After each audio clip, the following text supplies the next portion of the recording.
பன்னாட்டு வணிகம் என்பது என்ன? பன்னாட்டு நிறுவனம் என்பது ஒரு வியாபாரத்தை தொடங்கி 2 அல்லது 2க்கு மேற்பட்ட நாடுகளில் மேலாண்மை செய்வது ஆகும். தொழில் செயல்முறை புறநீட்டல் அப்படின்னா என்னென்னா, வெளி நிறுவனங்களிலிருந்து ஒப்பந்த அடிப்படையில் சிறப்பு வேலைகளை அல்லது செயல்களை பெறுவதற்கு தொழில் செயல்முறை புறநீட்டல் என்று பெயர்.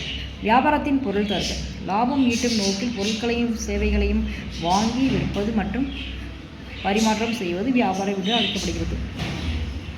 உள்நாட்டு வியாபாரம் என்றால் என்ன? ஒரு நாட்டின் எல்லைக்குள் நடைபெறும் வியாபாரம் உள்நாட்டு வியாபாரம். உதாரணமாக காஷ்மீர் ஆப்பிளை தமிழ்நாட்டில் விற்பது.